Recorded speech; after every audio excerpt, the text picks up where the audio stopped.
Salut à tous et bienvenue pour cette nouvelle vidéo de jeux en famille. Donc là on va s'intéresser à des jeux de cartes plus classiques mais qui sont vraiment très divertissants. On commence tout de suite avec l'AMA.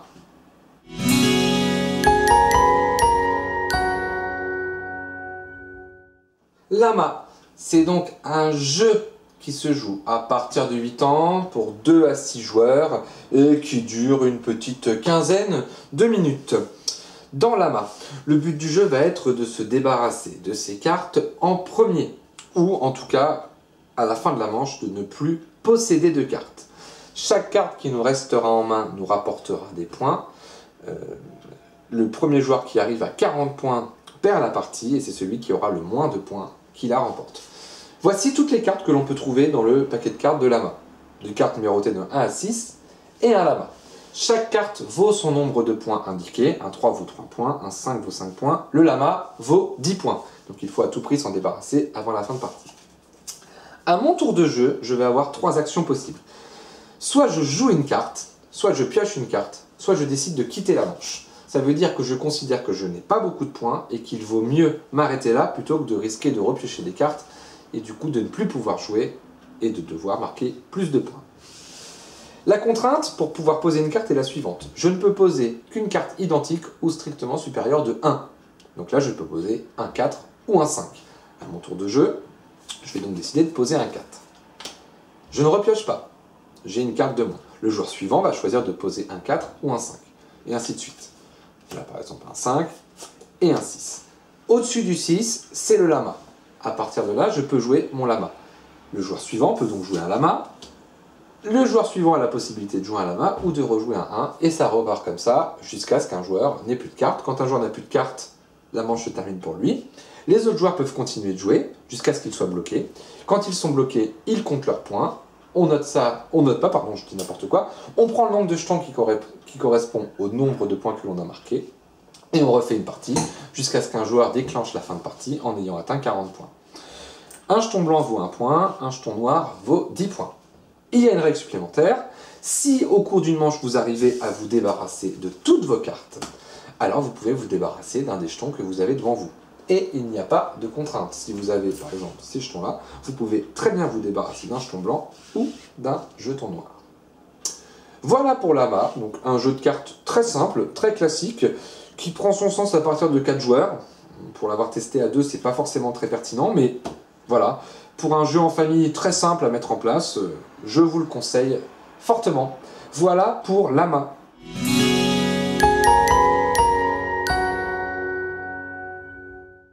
On continue cette sélection avec Push. Push, c'est un jeu de cartes à partir de 8 ans pour 2 à 6 joueurs pour une partie d'environ 20 minutes. Push, c'est un jeu de stop ou encore.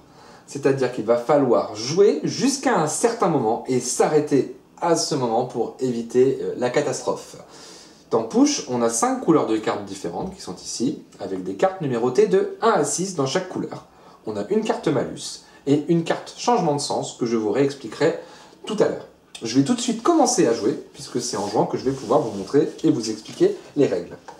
Quand c'est au tour du joueur, il va commencer à retourner les cartes et il va avoir le droit de faire 3 colonnes de cartes. Donc c'est parti. Carte numéro 1, donc je retourne à un bleu, je le mets dans ma première colonne. Je vais ajouter un 2 jaune. Donc pour l'instant cette colonne vaut 3 points. On additionne les chiffres qui sont dessus. Un 4 vert, je la remets dans cette colonne-là. Un 5 jaune. Le 5 jaune, je n'ai pas le droit de le mettre dans cette colonne-là puisqu'il y a déjà du jaune. Donc je le mets dans une deuxième colonne. Ça veut dire que dans cette première colonne, je n'ai plus le droit de mettre du jaune, je n'ai plus le droit de mettre du vert, je n'ai plus le droit de mettre du bleu, mais je n'ai plus le droit non plus de mettre un 1, un 2 ou un 4. Donc les choix commencent à être limités. Quand j'aurai terminé mon tour, je vais choisir une des 3 colonnes que je vais prendre et qui va me rapporter des points. Les autres colonnes seront choisies par les joueurs qui viendront à la suite de moi. Ça veut dire qu'il faut à la fois que j'arrive à me constituer une colonne avec beaucoup de points, mais que j'évite de donner des points à mes adversaires. Si vous avez retenu, il y a 5 couleurs, donc une colonne peut contenir au maximum 5 cartes. Là, je décide de continuer de jouer. Un de bleu, je n'ai pas le droit de le mettre ici, donc je vais créer une 3e colonne. partir de là, je n'ai plus le droit de créer de colonne. Un 6 violet, je vais le mettre ici. Un malus. Le malus, je vais éviter de me le mettre à moi, je vais plutôt le mettre à un autre joueur. Voilà. Alors, parce que moi, je considère bien sûr que c'est cette colonne-là qui va m'intéresser. Je m'arrête quand je veux. Seulement, je vais continuer, donc là, ça change de sens. Ça veut dire que c'est plus dans ce sens-là que les autres joueurs vont pouvoir prendre les cartes. Imaginons qu'il y a un joueur en face de moi et un joueur ici. Là, ça va être l'inverse, c'est le joueur ici qui va commencer à prendre et le joueur en face de moi qui va prendre la carte, le paquet en troisième. Le 2, je suis obligé de le mettre là parce qu'il y en a un ici et un ici. Le 5, je suis obligé de le mettre ici. Le 5, je peux le mettre ici. Et malheureusement, là, j'ai pioché un vert. Le vert, j'ai été trop loin, j'ai été trop gourmand, je ne peux le mettre dans aucune des 3 colonnes. Ça veut dire que je ne peux pas prendre de colonne, j'ai perdu, et c'est le joueur suivant qui va pouvoir choisir la colonne de son choix. Il faut donc s'arrêter avant de ne plus pouvoir jouer. Donc si je m'étais arrêté avant, je peux très bien prendre ce paquet-là. Le joueur suivant va prendre la colonne suivante, qui l'intéresse, et le joueur suivant va prendre celle qui reste. Le dé malus, la carte malus nous oblige à lancer le dé. En quoi cela va nous embêter, c'est que quand on lance le dé, là j'ai fait la couleur jaune, je vais me débarrasser de toutes les cartes jaunes que j'avais accumulées jusque-là. C'est la même chose si malheureusement je ne peux plus jouer. Quand je ne peux plus jouer, je ne prends pas de colonne et en plus je lance le dé malus. L'avantage du dé malus, c'est qu'il y a une face noire. Si je tombe sur la face noire, je suis sauvé, je n'élimine rien. Push, c'est donc un jeu où il va falloir faire le choix de soit être trop gourmand pour avoir le plus de points possible, soit de s'arrêter à temps pour pouvoir marquer des points et à la fois empêcher mes adversaires d'en marquer trop. Le joueur qui aura le plus de points en fin de partie l'emporte. Un exemple très simple, je peux très bien poser une carte malus, et en poser une autre, m'arrêter ici, je prends mes 6 points, et la seule chose que vont récolter mes adversaires, c'est de lancer le dé. Il y a une dernière règle, à mon tour de jeu, quand je vais avoir accumulé des points, imaginons que j'arrive à accumuler ces points-là, je vais avoir deux choix. Soit je commence à retourner les cartes pour marquer des points supplémentaires, soit je vais avoir le choix de sauver une couleur. Les points ici seront donc sauvés. Si je tombe sur le dé vert, je pourrais perdre les cartes que j'aurais accumulées à la suite, mais ces cartes-là sont sauvées. Voilà pour Push, un jeu très bien, qui est rapide et qui marche très très bien. Voilà pour Push.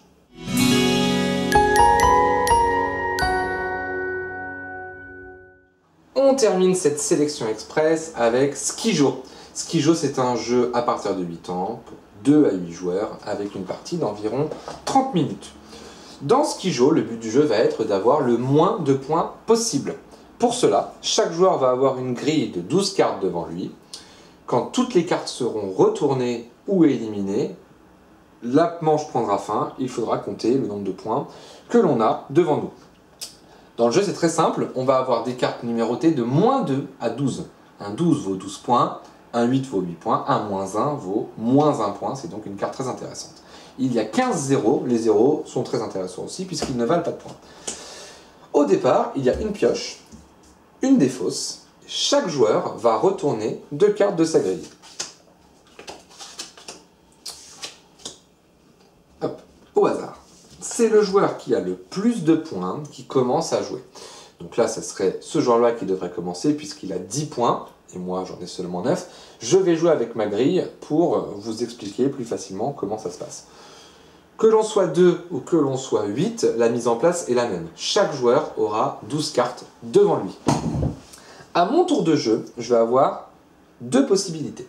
Soit je prends la première carte de la défausse, soit je prends la première carte de la pioche. Si je prends la première carte de la défausse, je suis obligé de la mettre dans ma grille. Soit à la place d'une carte déjà existante, soit à la place d'une carte face cachée. Le 7, dans ce cas précis, va m'intéresser parce que si j'arrive à faire une colonne de 3 chiffres identiques, eh bien j'élimine cette colonne. Donc là, je vais pouvoir garder ce 7-là et prendre ce 7 pour espérer en avoir un troisième et donc faire ma colonne. Je vais donc éliminer cette carte-là. C'est un 11. Voilà. C'est à l'autre joueur de jouer, donc il a aussi la même possibilité. Il va par exemple prendre la carte de la pioche. C'est un 11. Soit il décide de la mettre dans sa grille, soit il décide de l'acheter. Si on jette la carte, on doit révéler une carte de notre grille. Par exemple, celle-ci. C'est à moi de jouer, je pioche une carte, c'est un 3. Je pourrais le garder, je décide de le jeter, et je vais donc révéler une carte de ma grille. C'est un 8. Donc voilà, si je pioche un 7, je pourrais le remplacer par le 8. On va le faire par exemple. Donc si j'arrive à piocher un 7, je le mets à la place du 8, et donc j'élimine ma colonne. La partie va avancer comme ça au fur et à mesure, on va révéler de plus en plus de cartes. La manche prend fin quand un joueur révèle la dernière carte de sa grille. Donc là il me reste, hop, donc là c'est bon, donc les lignes ça marche pas bien sûr. Je pioche une carte, je la jette, imaginons que je la jette, je révèle la dernière carte de ma grille. La manche prend fin.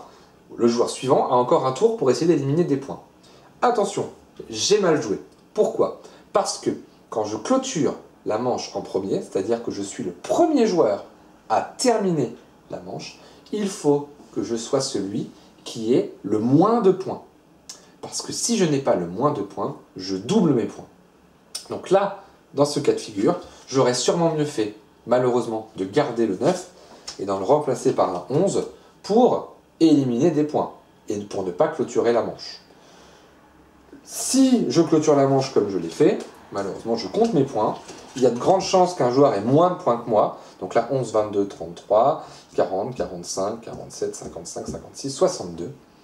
J'ai beaucoup de points, c'est moi qui ai clôturé la manche, ça veut dire que je double mes points. Le premier joueur qui atteint 100 points clôture la partie. C'est celui qui aura le moins de points à l'issue de celle-ci qui remporte la partie. Ça va jouer en plusieurs manches, toujours selon le même système, c'est-à-dire, voilà, on se fait une grille de 12 cartes, on pioche, on élimine, et on essaie d'avoir le moins de points possible. Voilà pour Skijo, un jeu, encore une fois, très familial, qui commence à partir de 8 ans, et qui va, par expérience, satisfaire à la fois les enfants et les adultes, et même pouvoir se jouer les deux à la fois.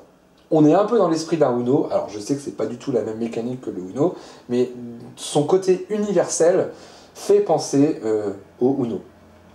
Voilà pour Skijo. Voilà pour cette mini sélection de 3 jeux de cartes à prix raisonnable et qui fonctionnent très bien à la fois avec les enfants et avec les adultes.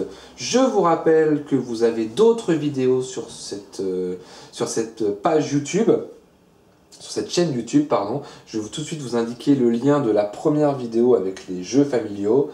Vous avez aussi une vidéo consacrée aux jeux spécifiques au confinement, c'est-à-dire qu'ils peuvent se jouer seuls ou à peu de joueurs.